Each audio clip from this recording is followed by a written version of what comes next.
The first time I realized something was terribly wrong. I wasn't looking at survey markers or legal documents. I was staring at a brand new wooden sign planted beside the gravel road that had belonged to my family for over 50 years. I own this land. Cedar Ridge Let me Luxury through. Cabins, an I have orders exclusive to stop all retreat for a few vehicles. seconds. Turn around. I honestly thought I'd taken the wrong turn. The old dirt road where my father and I used to drive our pickup every hunting season had been widened into a paved entrance. Decorative stone pillars stood where our rusted cattle gate used to be. Fresh landscaping lined both sides of the road, and expensive subs filled a temporary parking lot that had never existed before. Then I heard the sound that made my stomach sink. Nail guns, chainsaws, heavy equipment construction. I drove another 100 yards before a security truck pulled directly in front of me. A guard climbed out and motioned for me to stop. "Construction area," he said. "Residents and authorized personnel only." I rolled down my window. "I own this property." He laughed as if he'd heard the same joke a dozen times already. "Sir, this community belongs to Cedar Ridge HOA. You're going to have to leave community." That word alone told me whoever hired him had no idea whose land they were standing on. I stepped out of my truck anyway. Beyond the temporary fence, I counted more than a dozen luxury cabins in different stages of construction. Some already had roofs. Others had stone fireplaces and wraparound porches overlooking the valley, where my father and I had spent countless autumn mornings waiting for deer. Every single one of them sat on my land. Not disputed land, not shared land, my land. The deed had been in my family since 1968, before I could walk any farther. A woman in a tailored white blazer came striding across the construction site with the confidence of someone who believed she owned everything she could see. "Can I help you?" she asked. "I hope so," I replied, "because you're building cabins on my property." She barely glanced at me before smiling. "You must be Mr. Cole, so you know exactly who I am." "We do," she answered. "Our attorneys have already reviewed everything. This development has been fully approved." She pointed toward the cabins behind her. "This is now part of our community expansion." I shook my head. "No," I said calmly. "This is still my hunting land." She folded her arms. "According to our records, the land was included in the redevelopment boundary. Our records say something different." I almost laughed. "My records are called a deed." Several contractors stopped working to watch the conversation. The HOA president, because that's exactly who she turned out to be, didn't look nervous. She looked annoyed. "As far as we're concerned," she said, "you're trespassing on an active construction site." That sentence would have sounded ridiculous if it hadn't been so serious. Someone had built an entire luxury resort on land they didn't own, and somehow they believed I was the trespasser. The security guard stepped closer. "Sir, if you don't leave voluntarily, we'll contact the sheriff." I looked past them at the cabins rising among the oak trees my father had spent decades protecting. For a brief moment, anger almost took over. Then I noticed something far more interesting than the buildings themselves. Every construction trailer displayed the same financing company's logo. That single detail changed everything, because while the HOA believed they had won by pouring concrete faster than I could hire a lawyer, I had just discovered a weakness they never imagined. I didn't need to stop them from finishing those cabins. I needed them to finish every single one. I didn't argue with the security guard. I didn't threaten to sue, and I definitely didn't waste my time shouting at the HOA president. Instead, I got back into my truck, drove half a mile down the road, and parked beside the old fire tower where I still had a clear view of the construction site. From there, I spent nearly 3 hours watching everything. Concrete trucks arrived every 40 minutes. Lumber deliveries came from the same supplier. Every contractor wore the same company logo on their shirts. Most importantly, every invoice taped to the construction trailers carried the name of a single developer, Summit Ridge Development. That was the first name I wrote in my notebook. The second was the financing company printed across every trailer parked on my family's land. People assume property disputes are won in court. After 30 years working in construction estimating and commercial real estate, I'd learned something different. Most projects don't collapse because of lawsuits. They collapse because of money. Someone always owes someone else. The question is simply who. The following morning, I drove to the county recorder's office. If the HOA truly believed they owned my land, there had to be paperwork supporting that claim. There wasn't. The deed was exactly where it had always been. My family's name, the same legal description, the same property boundaries my father had shown me when I was a teenager. No transfer, no sale, no court order, nothing. Then I requested the development file. That's where things became interesting. The construction permits listed Summit Ridge Development as the builder. The project included 14 luxury cabins, a clubhouse, private roads, underground utilities, and future vacation rentals. Someone had invested millions of dollars into a resort built on land they didn't legally own. That should have terrified them. Instead, they were acting like they had nothing to worry about, which meant they believed someone else was protecting them. I kept digging. Buried inside the financing documents was a lender's notice. It wasn't unusual. Large developments almost always rely on borrowed money. What caught my attention wasn't the loan itself, it was one specific clause. The financing required Summit Ridge to maintain clear legal ownership or lawful development rights for every parcel securing the loan, if ownership became disputed, if access rights failed. If the collateral lost value because of legal defects, the lender could declare the entire loan in default. I read that paragraph 3 times. Then I smiled for the first time all week. The cabins weren't their greatest asset. They were the bank's collateral. That changed everything. Most people in my position would have hired an attorney immediately and filed an emergency injunction. I considered it for about 5 minutes, then I imagined what would happen. Construction would stop. Lawyers would spend months arguing. The developer would blame the HOA. The HOA would blame the county. Everyone would point fingers while the legal bills grew. Even if I won, someone else would still own the debt behind those cabins. No, there was a better way, a quieter way, instead of attacking the project from the outside.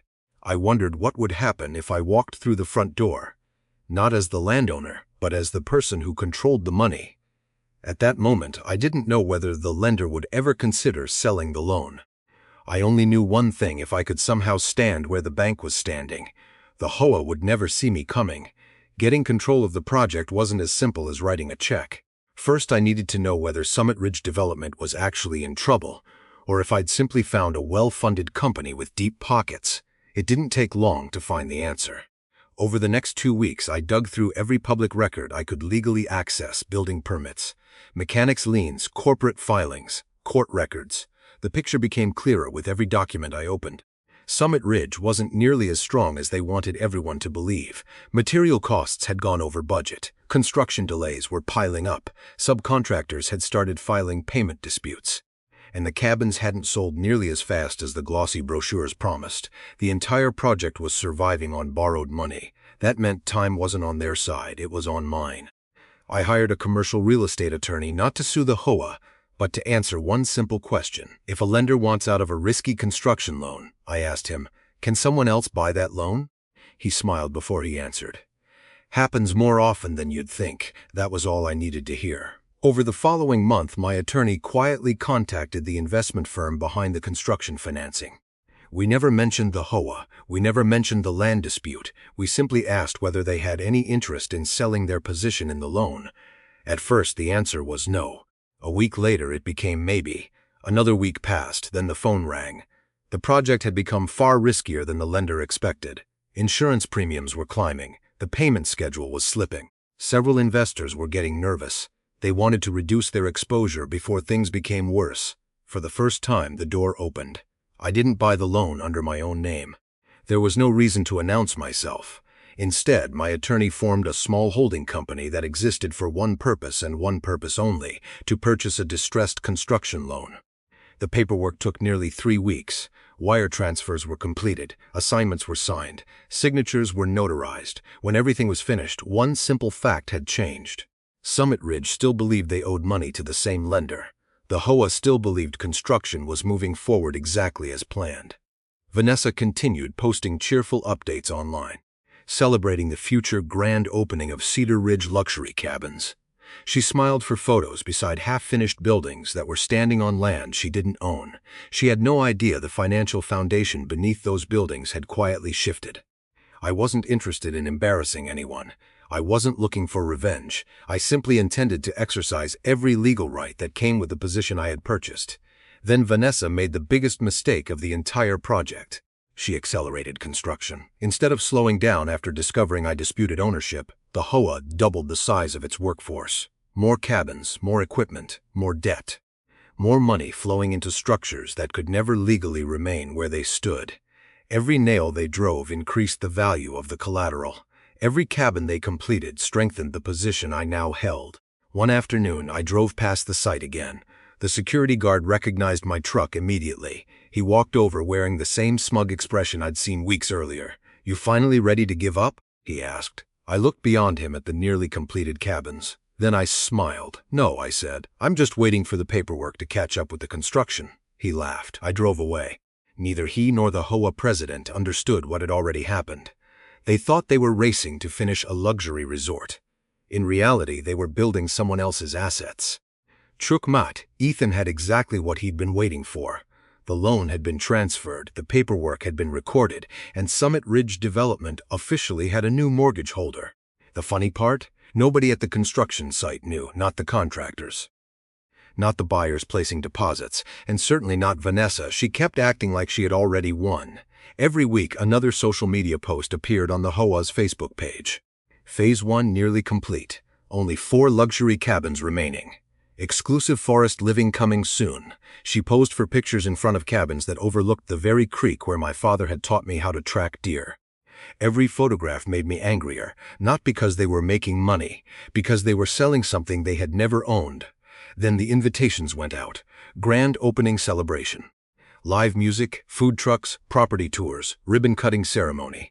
The HOA planned to unveil Cedar Ridge luxury cabins to investors, local officials, and prospective buyers all on the same Saturday morning.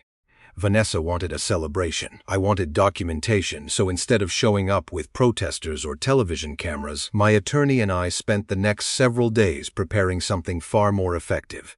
A notice of default. Every page was backed by evidence. The original deed proving my family still owned the land. The certified survey establishing the true property lines. The construction permits, referencing parcels Summit Ridge didn't legally control. And most importantly, the mortgage agreement itself. The loan required the developer to maintain lawful development rights over every parcel securing the collateral. They couldn't, which meant the loan was officially in default. Under the terms of the agreement, the borrower had 30 days to cure the violation if they failed. The lender had the right to accelerate the debt and begin foreclosure proceedings. My attorney delivered the notice by certified mail. Copies went to Summit Ridge Development, their legal counsel, the title company, and the HOA. 3 days later, Vanessa showed up at my front gate.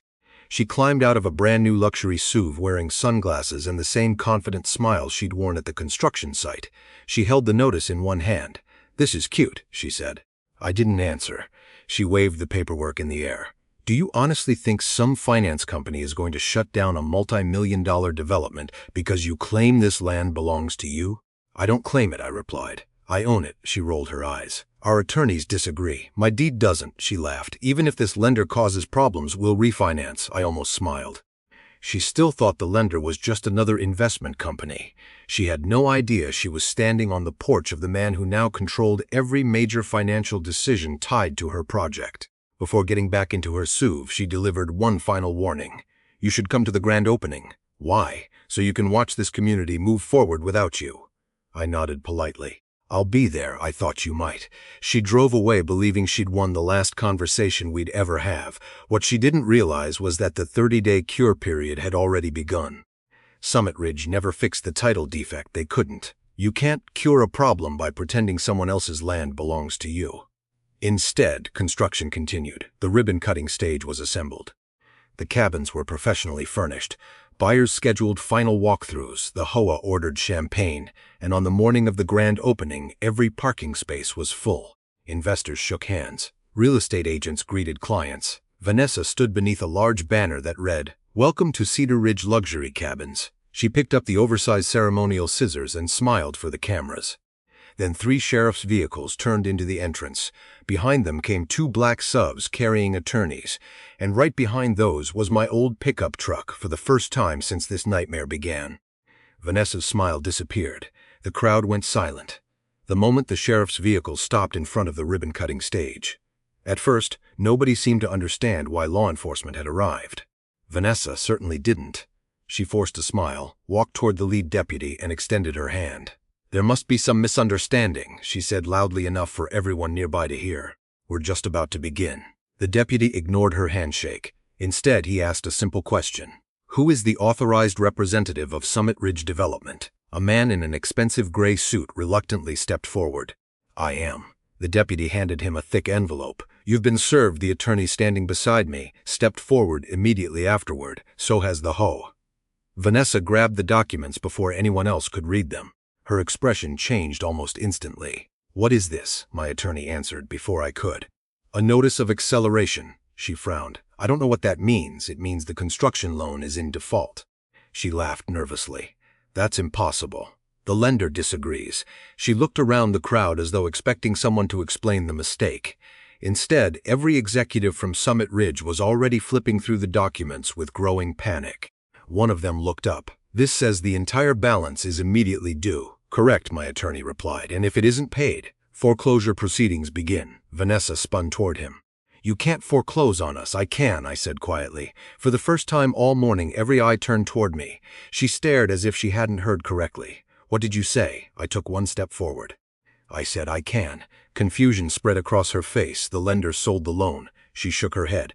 "No, they did to who?" I reached into the folder I was carrying and removed a single recorded document. The assignment of mortgage. It showed the transfer of the construction loan to Cole Timber Holdings. My attorney handed her another document, the ownership records for the company. My signature appeared at the bottom. Vanessa's face turned completely white. "You," I nodded. "You spent months telling everyone this project belonged to the HOA. You," I never argued.